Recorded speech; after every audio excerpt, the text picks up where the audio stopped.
बिस्मिल्लाहिर्रहमानिर्रहीम। अस्सलामु अलैकुम। नई वीडियो में खुश आमदीद नाजरीन ग्रामी। एक बार फिर गज़ा पट्टी में जंग शुरू हो गई।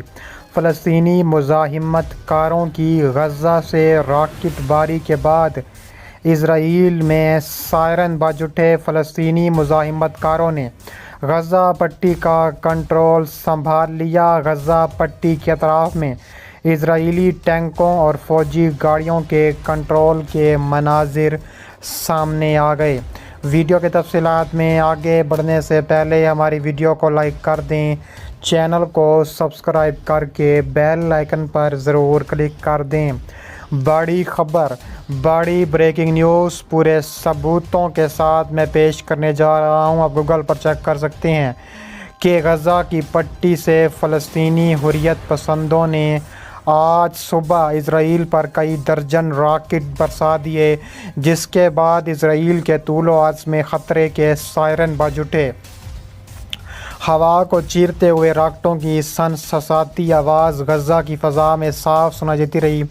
फायरिंग के मकाम से 70 किलोमीटर दूर तुल अबीब में सायरन की आवाज़ सुनाई देती रही। इजराइल की जानिब से गज़ा से रॉकेट फायरिंग को फौरी कोई जवाब नहीं दिया गया। ताहम इजराइल अमूमी तौर पर रॉकेट बारी का जवाब फ़ज़ाई हमलों से देता है, जिसके बाद एक बड़ी जंग का इम्कान पैदा होने लगता है।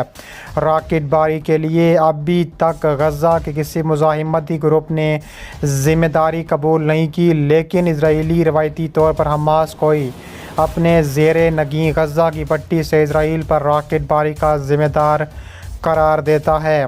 हालिया रॉकेट बारी गज़ा के साथ इजरायली सरहद पर बढ़ती हुई कशीदगी, मकबूजा गरब अर्दन में शदीद लड़ाई के कई हफ्तों के बाद सामने आई है। दूसरी जानिब फ़लस्तीनी मुज़ाहिमत कारों ने गज़ा की पट्टी का कंट्रोल संभालना शुरू कर दिया। फ़लस्तीन के इलाके गज़ा की पट्टी में इजरायली फ़ौज के हमले के बाद नई तस्वीर में इजरायली टैंकों और फ़ौजी गाड़ियों का कंट्रोल दिखाया गया, जबकि हमास के मीडिया ने गज़ा की पट्टी में इजरायली टैंकों और फ़ौजी गाड़ियों के कंट्रोल की तस्वीर शाये की हैं, जिसमें मुतअद्दिद इजरायली फ़ौजियों के कब्ज़े में लिए जाने की तस्दीक की गई है। दीगर मनाजिर में दिखाया गया है कि फ़लस्तीनी जंगजू एक इजरायली फ़ौजी जीप पर कब्ज़ा करते हुए उसे गज़ा के अंदर ले जा रहे हैं। हमास के अस्करी विंग अल-क़स्साम ब्रिगेड के कमांडर इन चीफ मोहम्मद ज़ाइफ़ ने हफ्ते को इजराइल के ख़िलाफ़ ऑपरेशन शुरू करने का ऐलान कर दिया। अल-ज़ाइफ़ ने तहरीक की तरफ से एक बयान में कहा है कि अल-अक्सा फ्लड ऑपरेशन में इजराइल पर 5000 से ज़्यादा मिसाइल दागे गए। उन्होंने मज़ीद कहा कि आज अवाम अपना इनकलाब दोबारा हासिल कर रहे हैं, अपना रास्ता दुरुस्त कर रहे हैं, वापसी के मार्च की तरफ लौट रहे हैं। इससे कबल इजरायली फ़ौज तर्जुमान ओचाई अदराई ने एक बयान में कहा था कि गज़ा की पट्टी से इजराइल की तरफ से रॉकेट हमलों के बाद रियासत में हालत जंग का इम्कान पैदा हो चुका है। फ़लस्तीन की इस्लामी तहरीक मुज़ाहिमत ने गज़ा से इजराइल पर मिसाइल हमलों और दरअंदाजी की कार्रवाइयों कबूल करते हुए एक बयान में कहा है कि तंजीम के कारकुन इस वक्त इजराइल के ख़िलाफ़ तूफ़ान अल-अक्सा नामी ऑपरेशन में मसरूफ़ हैं। Social media viral video clips में फ़लस्तीनी जंगजू गज़ा की पट्टी के करीब वाक़े यहूदी बस्तियों में दाखिले के बाद इलाके में गश्त करते देखे जा रहे हैं।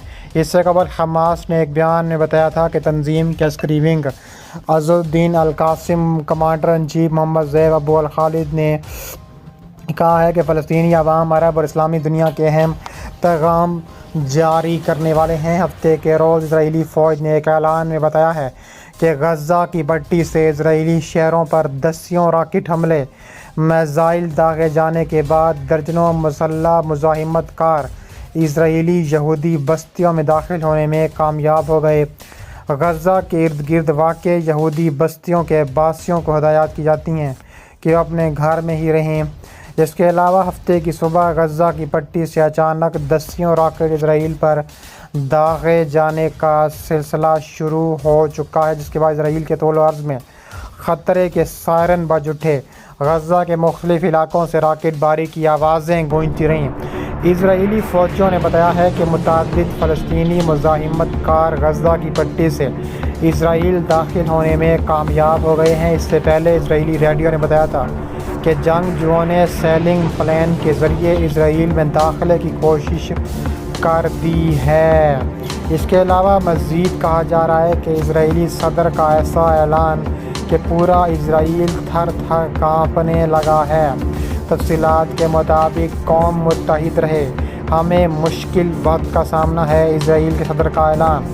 اسرائیل کے یروشلم پوسٹ اخبار کی رپورٹ کے مطابق اسرائیلی صدر اسحاق ہرزوگ نے ہفتے کے روز کہا ہے کہ ان کا ملک مشکل وقت کا سامنا کر رہا ہے کیونکہ حماس کی جانب سے اس کے خلاف بڑے پیمانے پر فوجی آپریشن شروع کرنے کے بعد اسرائیل میں جنگ کی آگ بھڑک اٹھی۔ ہرزوگ نے مزید کہا کہ میں سب سے مطالبہ کرتا ہوں کہ ہوم فرنٹ کمانڈ کی ہدایات پر عمل کریں، باہمی تعاون کا مظاہرہ کریں، ثابت قدم رہیں۔ حماس نے غزہ سے اسرائیل میں راکٹ داغنے اور دراندازی کی کارروائیوں کی ذمہ داری قبول کی ہے۔ حماس کے ایک بیان میں کہا گیا ہے کہ اس کے ارکان اسرائیل میں ایک آپریشن کر رہے ہیں جسے اسے طوفان الاقصی کا نام دیا گیا، جبکہ اسلامی جہاد تحریک کا کہنا ہے کہ وہ اس جنگ میں حماس کے ساتھ کھڑے ہیں۔ غزہ کی پٹی پر حملے کے بعد اسرائیل پر راکٹ باری کرنے، اسرائیلی بستیوں میں گھسنے، یرغمال بنانے، فوجیوں کو گرفتار کرنے، اسرائیلی فورسز کے ساتھ تصادم، فائرنگ کے تبادلے کے مناظر دکھائے گئے ہیں۔ حماس کے میڈیا نے متعدد اسرائیلی فوجیوں کے پکڑے جانے کی تصدیق کی ہے، جبکہ تصاویر میں غزہ کی پٹی میں اسرائیلی ٹینکوں اور فوجی گاڑیوں کا کنٹرول دیکھا گیا ہے۔ اس سے قبل العربیہ اور الحدیث میں نامہ نگاروں نے اطلاع دی تھی کہ فلسطینی عسکریت پسندوں نے غزہ کی پٹی کے اطراف میں 4 بستیوں میں گھس کر لوگوں کو یرغمال بنایا ہے اور اسرائیل کے اندر کئی علاقوں کا کنٹرول سنبھالا ہے۔ ٹیلی ویژن فوٹیج میں غزہ سے داغے گئے میزائلوں کی مغربی کنارے میں بیت لحم یروشلم کے درمیان واقع علاقے اسرائیل کے آئرن ڈوم سسٹم کے ذریعے ان کو روکتے ہوئے دکھایا گیا ہے۔ مزید کہا گیا ہے کہ اسرائیل کا تابڑ توڑ جواب دیکھنے میں آ رہا ہے۔ اسرائیل کا منہ توڑ جواب دیکھنے میں آ رہا ہے۔ کہا جا رہا ہے کہ منہ توڑ جواب دے گا کہ اسرائیل باز نہ آیا۔ اس کے علاوہ غزہ پٹی میں جو جنگ جاری ہے اس کا منہ توڑ جواب دینے کا مزید فیصلہ کیا گیا ہے۔ انہوں نے کہا ہے کہ اب وقت آ گیا ہے کہ تابڑ توڑ کارروائی کر کے جنگ کا امکان کو ختم کریں، کیونکہ اسرائیل جنگ کو اٹھانا چاہتا ہے۔ انہوں نے کہا ہے کہ اسرائیل کی اینٹ سے اینٹ بجا دیں گے کہ اسرائیل باز نہ آیا۔